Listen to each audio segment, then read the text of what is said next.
Aquarius, welcome to your new moon in Taurus reading for May 19th, 2023. Today, well, for the next 2 weeks rather, you have the High Priestess card.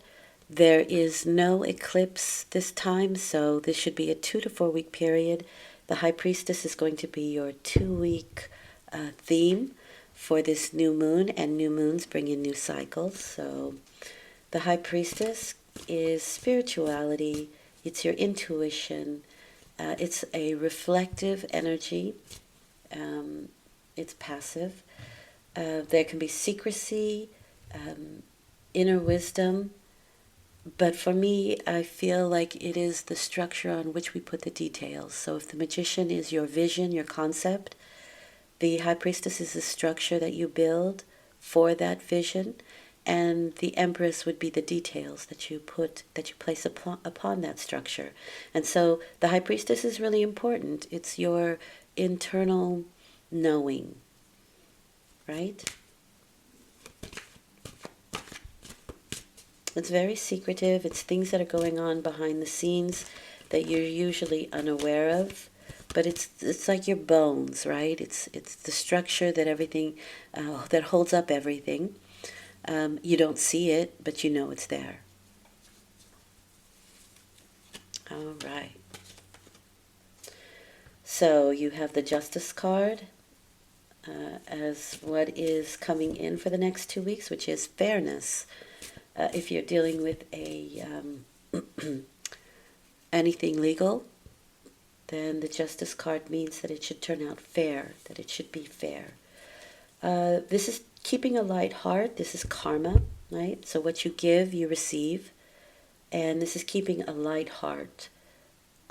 It reminds me always of the Egyptian Book of the Dead, where at a certain point, I think you come to the three-headed dog. I think it's the three-headed dog. It could be, I think that's Cerberus, right? And he weighs your heart against a feather. If your heart is as light as a feather, you get to move on. If it isn't, you have to go back and do it again. So there is polarity here, right? She's between two pillars. He's between two poles. So there's duality here. It's this or that, or somewhere in between where the Justice is concerned. It is the middle path, the Justice card. And that's why keeping a light heart, right? You're not manic. You're not overly happy and manic, but you're also not super depressed. There's this middle path that we walk. But you are being offered a choice here with the Two of Wands. If the Ace of Wands is your passion, a new passionate beginning, the Two of Wands is asking you, where does this passion, where do I want to take this passion, right? I feel like I want to write a book, let's say, right? I'm passionate about being a novelist. Well, or I'm passionate about being a writer. And then you say, okay, well, is it am I a novelist? Do I like to write magazine articles? It's that kind of, where am I going to place this passion? Where does it belong? What you give is what you get here. Remember that. We'll look more into that in a minute. I feel there's definitely more information there. But there is sort of this dualistic energy that I'm picking up here. This or that, right? And I feel like there can be extremes, but we have to kind of hold ourselves somewhere in the middle.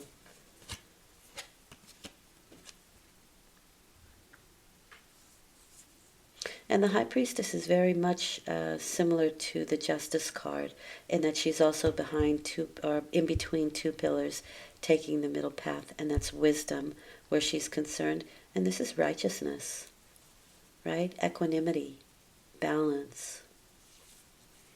The Four of Cups, something, you could be a little bit bored or a little bit frustrated, a little bit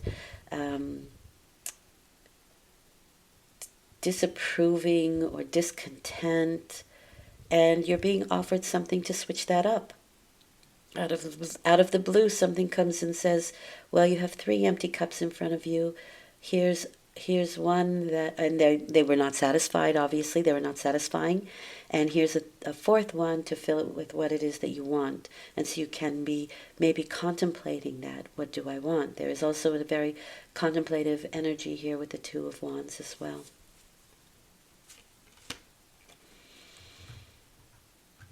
Yeah, 2 4s, there's this feeling of sort of being stuck. He even sits on a cube, and they don't roll, right? Cubes don't roll.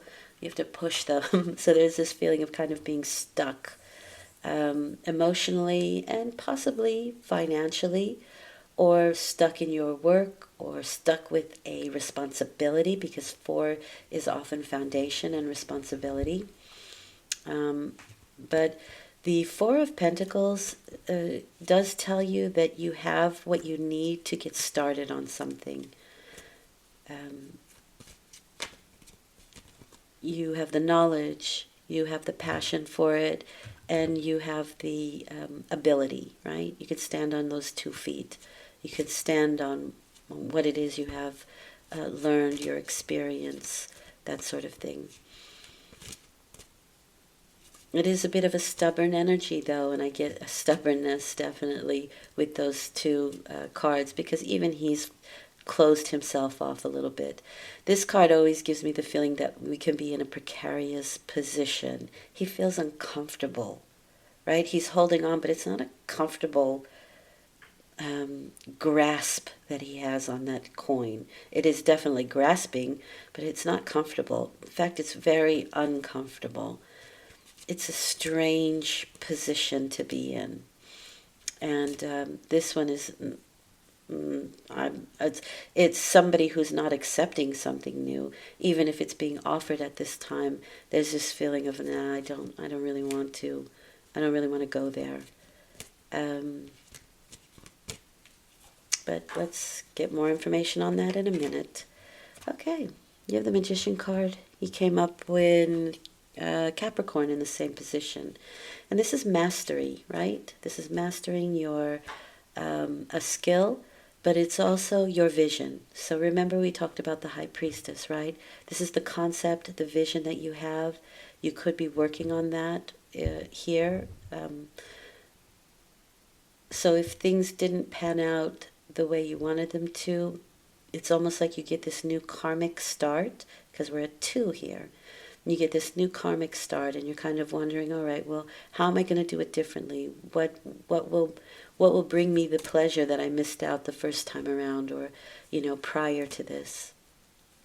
And figuring out what that is, and holding on to it. But the Magician card is manifestation. He is decreeing something. I decree something, it's given to me. It is, thou shalt decree a thing, it shall be given unto thee, and a light shall shine upon it. That kind of energy. But it is making the statement. So the Magician is associated with the planet Mercury. Mercury is communication. You have to communicate what it is that you want, right? You have to say it out loud.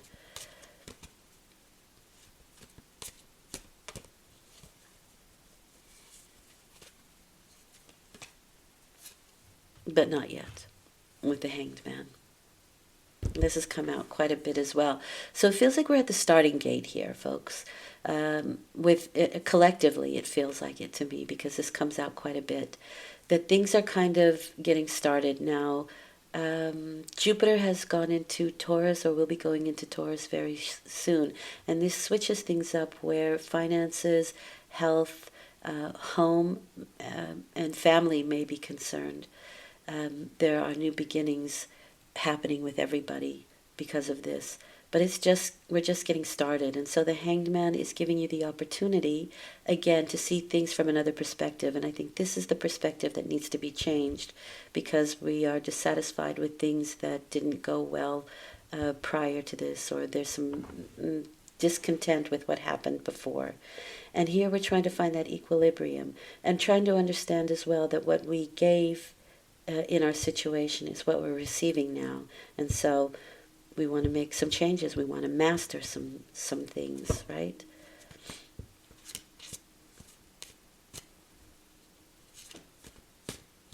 The Hanged Man is, if you wait and you wait with faith, you get what you want. And so faith could even be that that missing piece of the puzzle.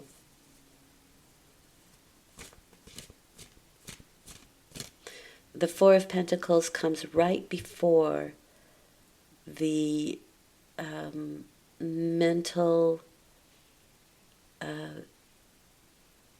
scenario of lack, right? Lack mentality. It comes right before that because we're holding on, we're holding on. And then there's no flow.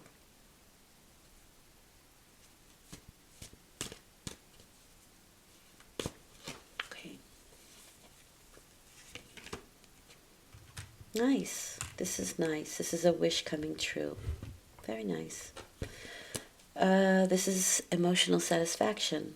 So this is the scenario that's coming into the situation. You won't be feeling this too much longer. And in fact, I do think you will master. And that will be because you have changed your way of thinking. You've changed the way you perceive something. And there can be some illumination that comes in. But this is getting what you want. Again, it's because you gave something, right? And because it's fair.